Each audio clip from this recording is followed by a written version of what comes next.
Hello, and welcome to edition of Eye on Matteson. I am your host, Laverne Murphy. And of course, our village president, Sheila Thomas Kern, is the executive producer of the show for Eye on Matteson. On today's show, I do have with me Dr. Jeffery Sterling. He is the CEO of Simcoe.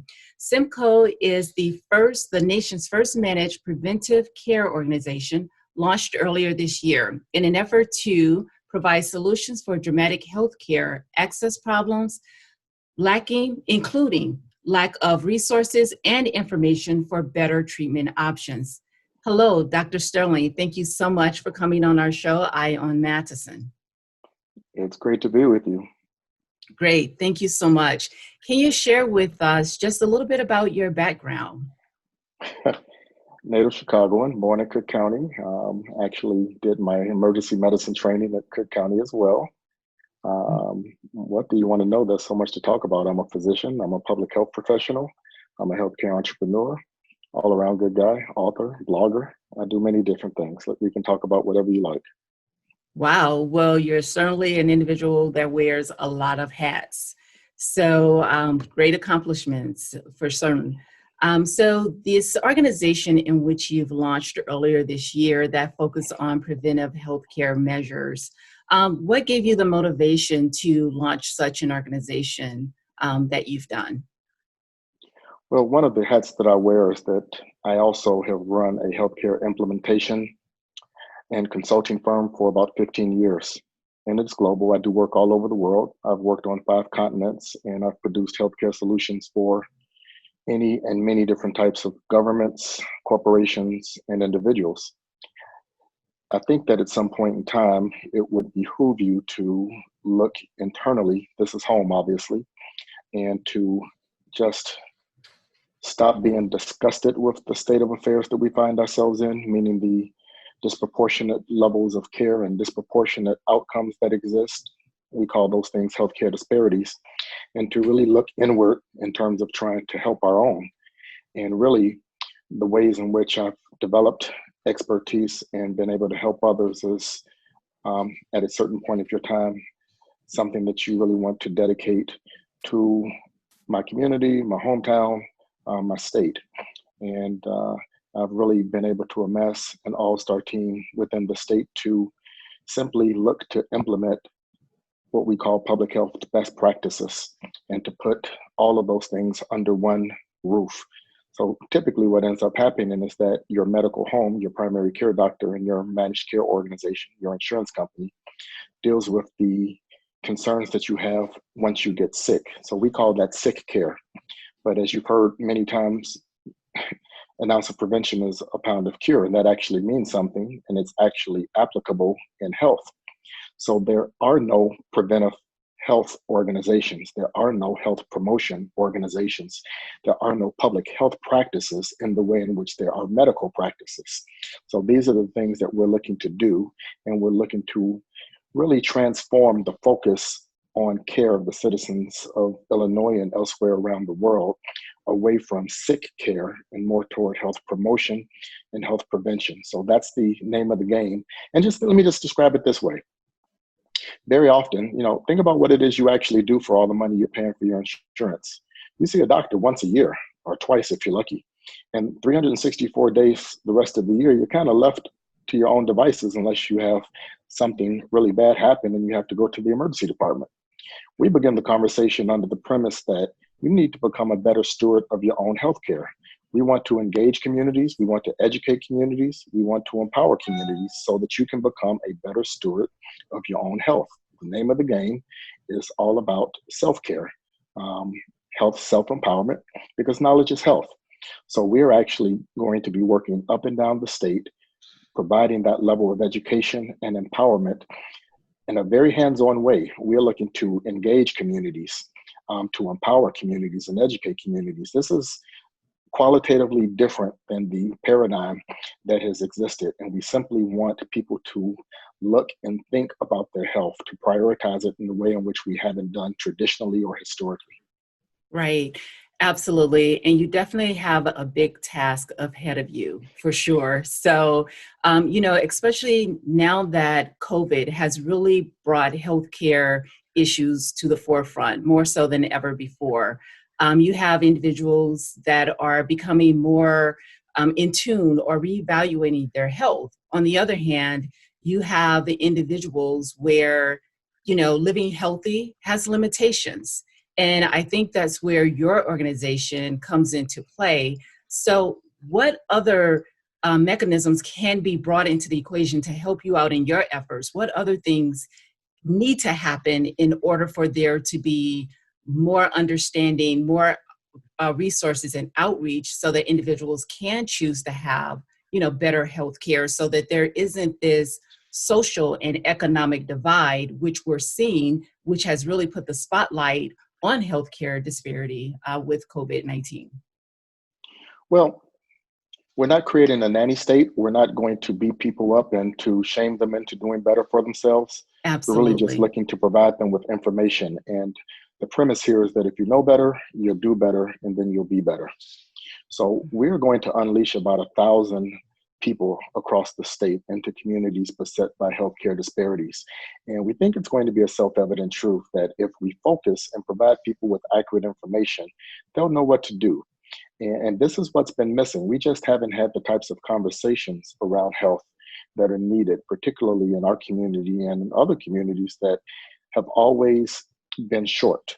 We were, if you actually look at the fact that, before Obamacare, the Affordable Care Act was implemented, there were about 50 million Americans that didn't have health care. And now we're somewhere around 20 to 25 million who still don't have health care. And you can imagine what the constitution of those 20 to 25 million people are. We have problems with access to care, quality to care, and cost of care. And if that's the case, we need to be better empowered to work within our means, to work within our access.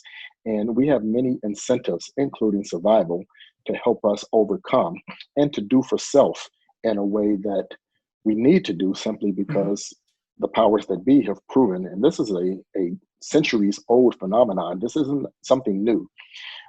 COVID-19, you mentioned that. That's just a symptom. That just demonstrates what happens when the public health system gets stressed. The real disease is racism and institutional racism at that. So while we continue to advocate for more equitable delivery of healthcare in the United States, we have to become empowered to control our own existences and to do things that are within our power. So people just need to avail themselves of education and to learn to value their lives. Live fast and die young sounds good until you start dying young. And the Mm. situation that we're here is that going to be a significant amount of peer pressure in our community as we transform our priorities away from some of the nonsense that the stereotypes would have you think about us and what the data actually says about us, to where we actually become part of our better selves. And we will illustrate that in this example by the way in which we transform ourselves and embrace health, health prevention, health promotion throughout our communities. And that will, combined with the economic empowerment components of Simcoe as well, will really do a lot to transform our community and to set us up for a better existence. Great, great. So you speak a lot about, empowerment and self-care. Give us some examples of best practices and how we can empower ourselves and take care of ourselves. So what are some of those mechanisms which we can use? But the great part about this conversation is that it's actually quite simple. There's a saying that you have to say the same thing 1,500 times before people really get it. And we're going to be Mhm. doing that. In a Yeah. word, this is about dieting, exercising, getting screenings, and engaging your medical home. Implementing things is a hell of a lot more difficult than knowing what to do. I mean, obviously, everybody knows what to do, right? You just go to a water cooler. People will Exactly. tell you all day, every day. But actually chasing it down the rabbit hole to its completion in a satisfying way is what the challenge is. And here's a simple construct. Everything you put in your mouth either hurts or helps you. Mhm. That's That's way right. more profound than it just sounded.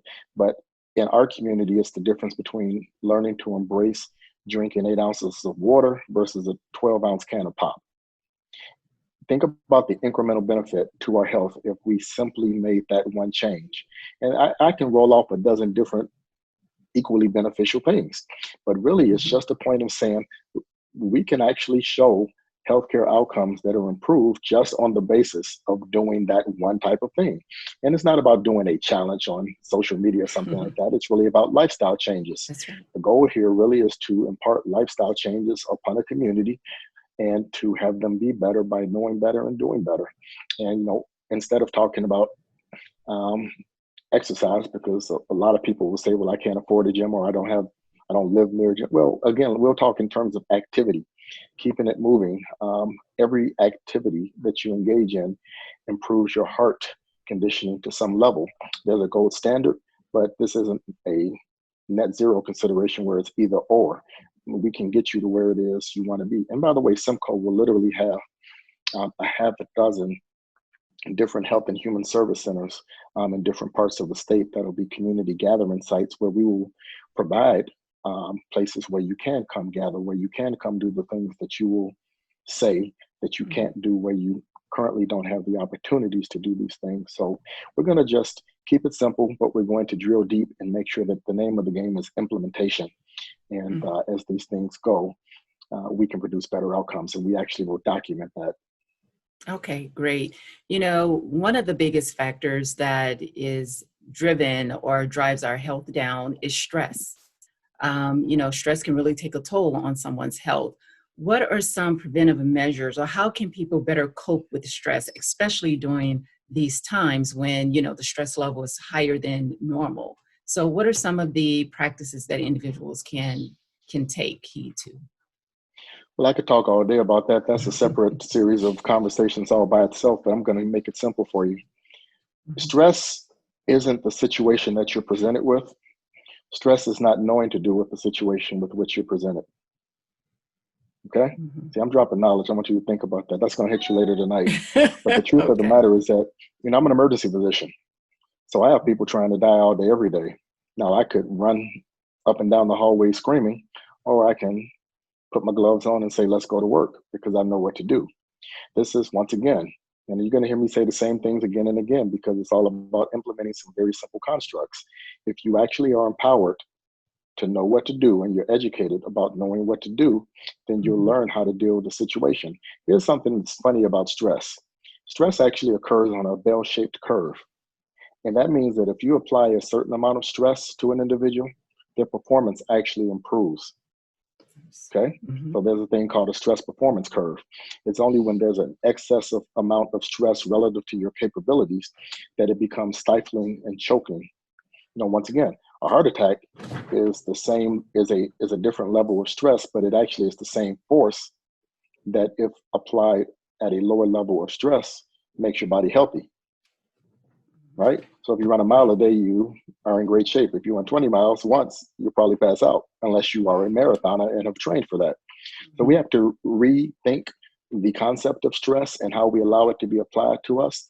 The things that beset our community, such as poor dietary habits, we live in food deserts. So it's stressful for kids to have to eat Cheetos and pop for breakfast. Well, we want to do something about that type of situation. We can improve our environments, we can improve our values, and we can improve our options. Not necessarily easy, but we have to think in terms of that. We have to move away from any inclinations that we have toward victimization and replace that with piss off activity concept, to where we Right. just say, I'm not going to accept this anymore. And we're going to accept responsibility for doing better for ourselves. Even if it's not our fault, it's our responsibility because ultimately we're the ones that will suffer. We can sit here and complain all day, about the fact that COVID-19 is killing 70% of African Americans in the city of Chicago. Or we can say, okay, what is it that we can do to empower ourselves to remove ourselves from the environment that creates that statistic? That really is the mindset that you have to think through. And that actually is your best stress reducer time and time again. Remove yourself from environment or improve your ability to cope with the environment. Very powerful tools. Absolutely, for certain. So can you tell me what is the biggest, I guess, subconscious habit that people tend to get that leads to poor health in the future or impacts their health in the future? Does it drill down to our choices of food? What is that, or are there several components? What is that number one driver of bad habits that really impact our health? Well, I'll literally answer the question that you asked. The number one is food. Everything you Mhm. put in your mouth helps or hurts you. And actually, people always talk about, I'm going to go, when you want to get healthy, what is the first thing people say? I'm going to join the gym. I'm going to get a personal Exactly. trainer. No, Mhm. no, no, that's wrong, actually. Food is about 75% of the conversation, all right? Think about it. Garbage in, garbage out. Mhm. If you don't put the garbage in to begin with, then you don't have to clean up the mess as much. And exercise, to some extent, not only conditions your heart, but it does so because it's necessary to remove all the toxins that you put into your body to begin with. So if you actually ate more healthy, and let's think about it. If you actually looked at the um, populations around the world that had the life expectancies, they don't have 24-hour fitnesses hanging out in in wherever they live, but they are Mhm. vegetarians. They do pay very close attention to um, healthy foods that they're eating, and they engage in regular activity, not necessarily exercise. So these things are not um, secrets. We know what to do. We Mhm. just don't implement the strategies, and we're not consistent in doing them. Mhm. And sometimes it's just a matter of someone validating what you're already thinking in order to make that move, even though a lot of times we do know what to do. So it Sure. helps coming from experts such as yourself to kind of validate what we're thinking. So what Well, would you you need say? somebody sitting on top of you as well, too, because that helps. Right, absolutely. So, what would you say to those individuals who you talk about food deserts or whatnot? What would you say to the individuals who may not have resources to healthy food choices because of the food desert? How can individuals become more proactive or more empowered with the limitations that are there to become more health conscious? That's a false dichotomy. Once again, it's not I have healthy food choices or I have to eat garbage. There's always the option of healthier food choices. See, that's the trick bag.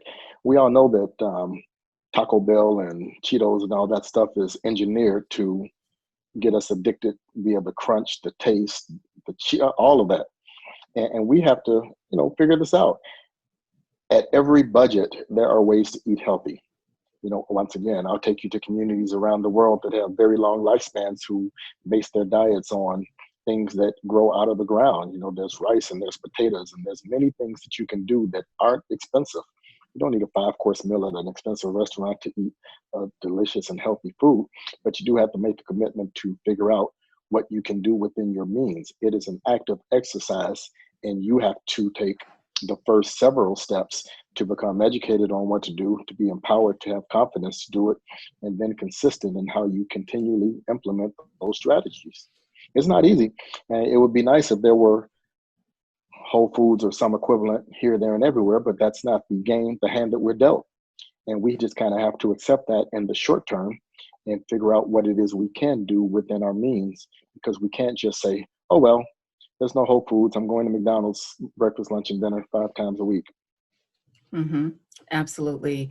So, also one of the things that you touched on to for preventive healthcare measures. So, for others that are out there that are seeking better healthcare, they may not have a healthcare provider, and sometimes it's the unknown, not feeling comfortable with the selection. How can an individual? What can they look for? What type of questions can they ask in order to have that comfort level with seeking a provider, healthcare provider, to help them in the future? Where if it's not there, the comfort level, the chances are individuals just tend not to go. Well, let me take a detour on your question and just point out that one of the things that Simcoe is going to be doing is to really focus on helping patients qualify for various forms of insurance. Because, I would tell you at the beginning of the conversation is that there are a lot fewer individuals than you think that are not eligible for any type of health insurance, regardless of your ability to pay.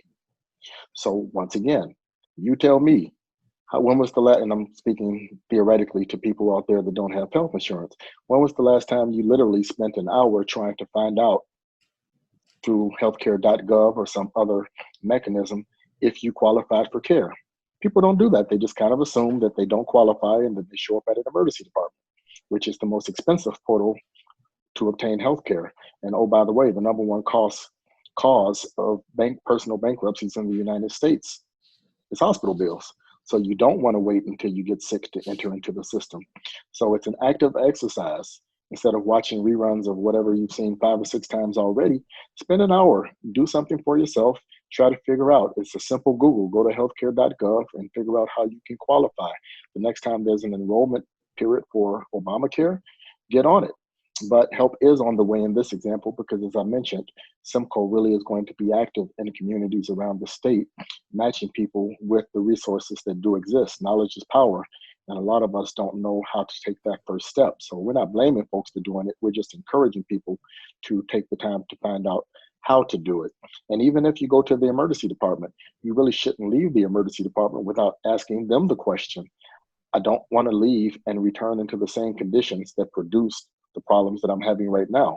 So emergency departments, urgent care centers, they all have resources by which they can refer you to primary care doctors that accept patients of a certain ilk, of a certain financial status. And every time you have an opportunity to ask someone to do that, you should be taking advantage of it. If you're a citizen of Cook County, you should be calling somewhere inside of county government to figure out it isn't just Cook County Hospital or Providence. Well, what's the network for me to get health care on the primary care side of things? And all of that is in the realm of possible, but people literally have to say, you know what, I'm going to take an hour today and try to find myself some health care on the primary care side.